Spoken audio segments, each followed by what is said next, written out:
السلام علیکم، آپ دیکھ رہے ہیں شہدائے کربلا کا مختصر تعارف۔ عبد الرحمن بن عروہ علیہ السلام کوفہ کی بااثر شخصیات میں شمار ہوتے تھے۔ اس کے علاوہ آپ کی بہادری بھی ضرب المثل تھی۔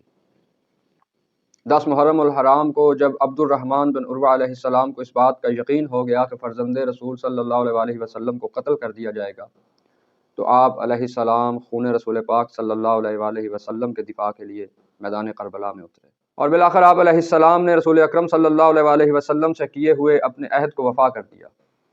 خاک کربلا پر عبد الرحمن بن عروہ علیہ السلام کا سرخ خون آپ کی بہادری و شجاعت اور رسول اکرم صلی اللہ علیہ وسلم سے وفا کی گواہی دے رہا تھا۔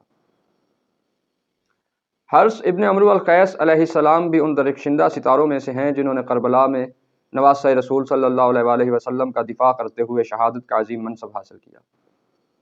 حرث علیہ السلام میدان جنگ میں اترے اور انتہائی شدت سے دشمن کا مقابلہ کیا، اور پھر جواں مردی اور شجاعت کے ساتھ خون میں لت پت بارگاہ رسالت مآب صلی اللہ علیہ وسلم میں حاضر ہو گئے۔ یزید ابن زیاد آپ علیہ السلام کی کنیت ابو شاشا تھی۔ یزید علیہ السلام اپنی قوم کے شریف اور سردار تھے اور فنون جنگ میں بڑی مہارت رکھتے تھے۔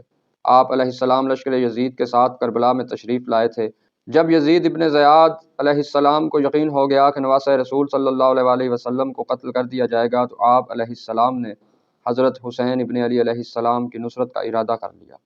ابو شاشا یزید علیہ السلام کو یزید ابن معاویہ کی اطاعت کا حوالہ دے کر قائل کرنے کی کوشش کی گئی تاکہ آپ امام حسین علیہ السلام کا ساتھ نہ دیں، لیکن آپ علیہ السلام نے اس کے جواب میں کہا، یزید لعین کی اطاعت خدا کی ناراضی سے نہیں بچا سکتی، مجھے خدا اور رسول کو منہ بھی دکھانا ہے۔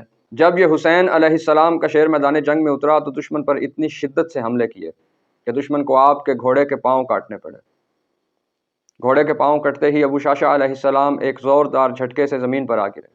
اس وقت آپ علیہ السلام کے ترکش میں 100 کے قریب تیر تھے جو آپ نے لشکر یزید پر پھینکے، جس کے نتیجے میں 95 یزیدی سپاہی ہلاک ہو گئے۔ جب تیر ختم ہو گئے تو یزید ابن زیاد نے تلوار سے حملے شروع کر دیے، یہاں تک کہ آپ علیہ السلام شہید ہو گئے۔ خاک کربلا پر ابو شاشا یزید ابن زیاد علیہ السلام کا سرخ روح پاکیزہ بدن حیات ابدی کا ملبوس پہن چکا تھا۔ ابو عمرو نیشلی انتہائی عبادت گزار اور متقی شخص تھے۔ آپ علیہ السلام کی اکثر راتیں ذکر الہی میں بسر ہوتی۔ 10 محرم الحرام کو آپ میدان جنگ میں اترے اور دشمن پر شدید حملے کیے، یہاں تک کہ آپ کو چاروں اطراف سے گھیر لیا گیا۔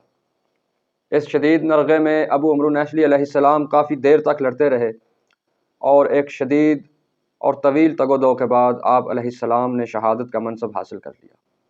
آپ کے بعد جندب بن حجیر علیہ السلام میدان جنگ میں اترے اور اپنے احباب کی طرح دشمن پر شدید حملے کرتے رہے، یہاں تک کہ آپ علیہ السلام نے بھی اپنی جان نواسۂ رسول صلی اللہ علیہ وسلم پر نثار کر دی۔ سلمان بن مزارب علیہ السلام بھی انتہائی شجاعانہ جنگ کرتے رہے، اور آپ علیہ السلام نے بخوبی نواسۂ رسول صلی اللہ علیہ وسلم کا دفاع کیا،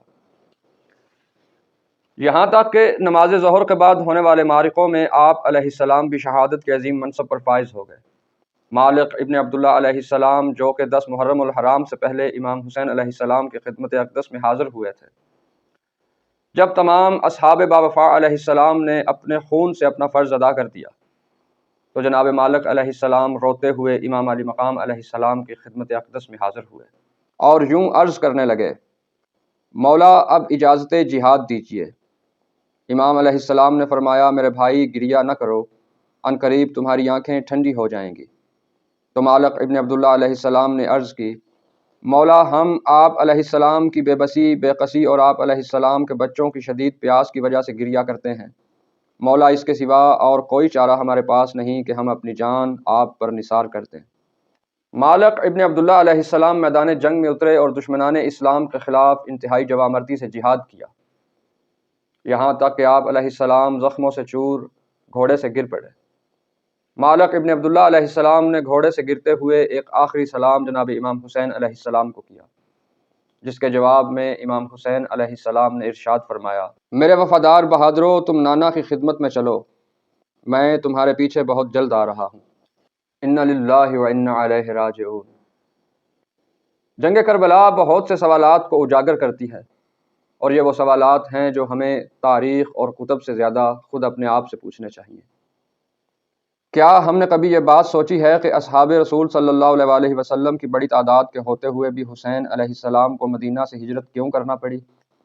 مسلمانوں کے ملک اور مسلمانوں کے شہر میں نواسہ رسول صلی اللہ علیہ وسلم کا دفاع کرنے والے صرف 150 افراد ہی کیوں تھے؟ باقی مسلمانوں نے نواسہ رسول صلی اللہ علیہ وسلم کا دفاع کیوں نہیں کیا؟ کیا حسین علیہ السلام کا یہ قدم حکومت کے حصول کے لیے تھا؟